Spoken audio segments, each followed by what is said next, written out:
Hi guys, welcome back to my channel, and if this is your first time here, hello, welcome. And this is a series, just in case you don't know. This is a continuation for previous videos that I've made.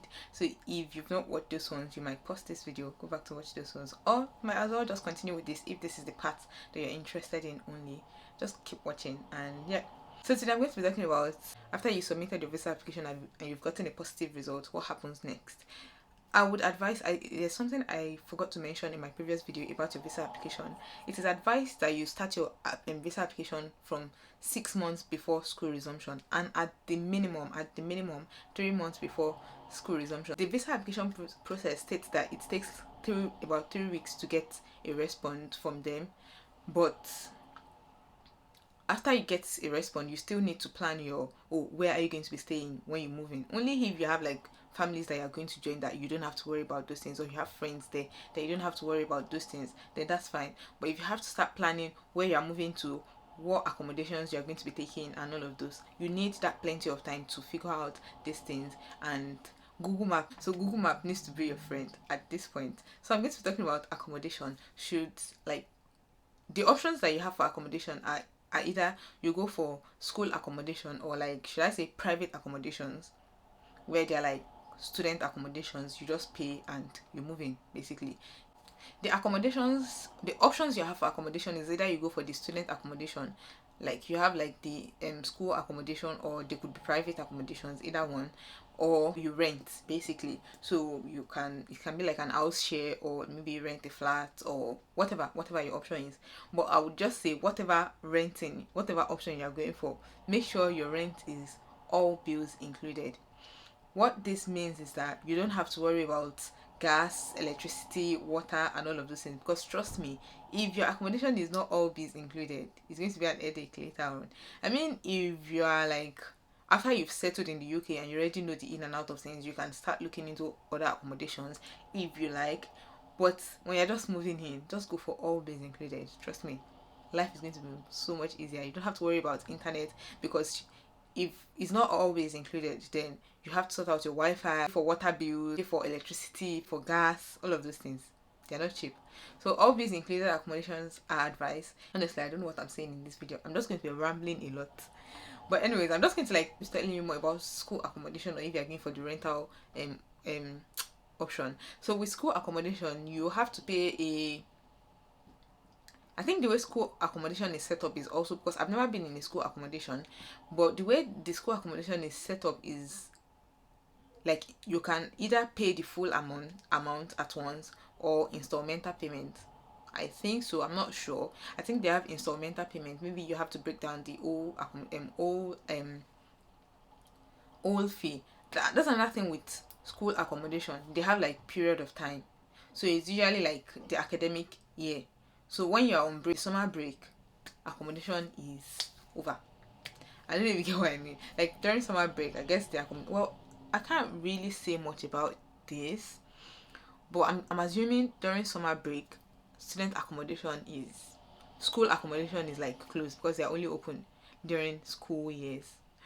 Actually, I think I need to read more about this. I actually have not. I thought, well, I don't know, because it wouldn't make sense for international students to be in student accommodation, and if they don't plan on going home during summer break, so what happens? Do they move out? If their plan is to continue to stay in that accommodation the next year, what happens then? Interesting. But anyways, that's like my idea of school accommodations. Or you can choose to rent. The thing with renting is like you're paying every month, obviously, so your rent payment is going to be like every month.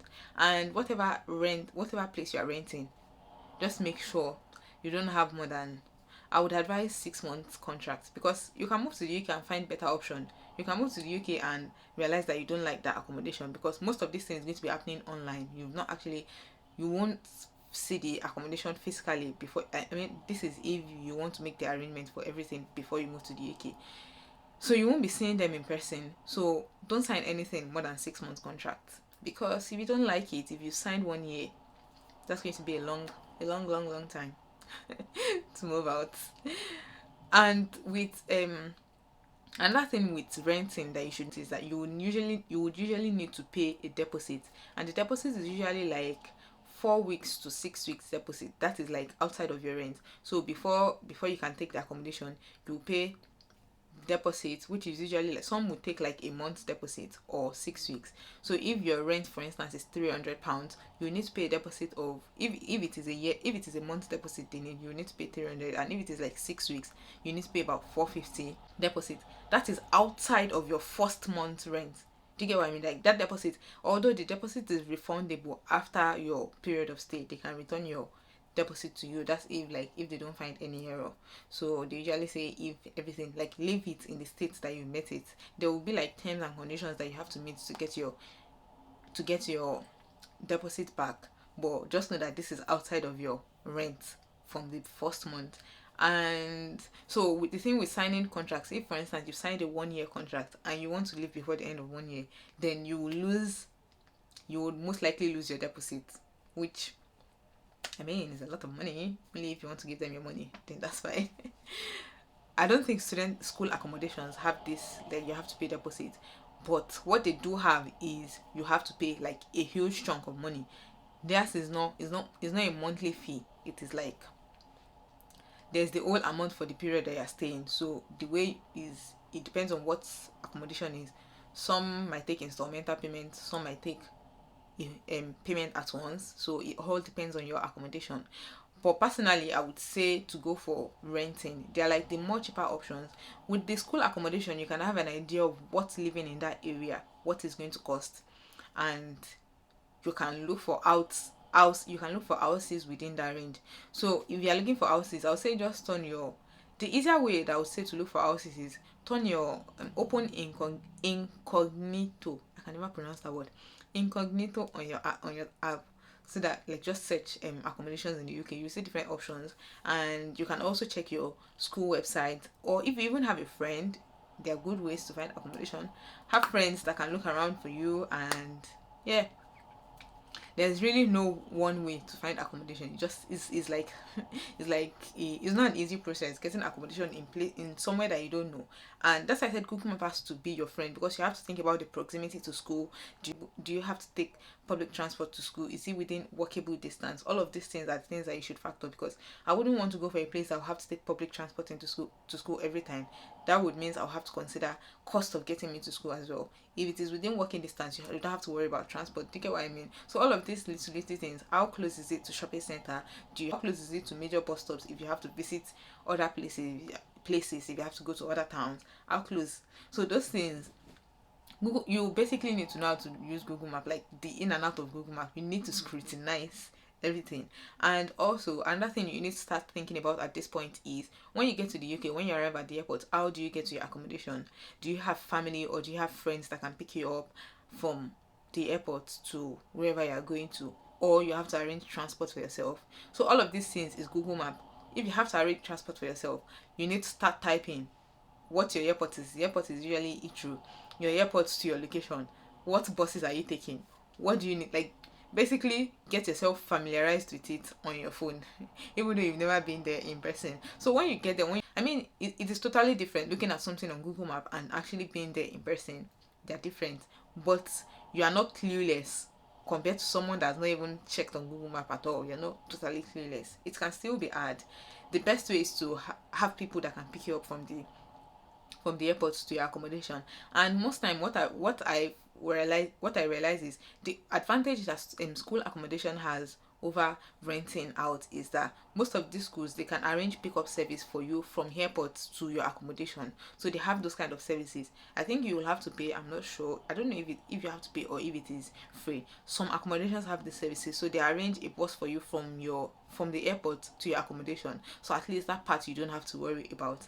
And I'm not sure what era you are watching this. We are living in the era of corona. What are your COVID test requirements? Things, the rules are changing and all of that, so I can't say it's not set in stone. So these are the things that you have to watch out for. But if you are not living in COVID era, you don't have to worry about any of those things. Like, just go with your passport and make sure you have your passport, have your letter from home office, and that's when you get the letter from home office will usually accompany your passport when you pick it up from the embassy or wherever it is, that place that they do the visa thing.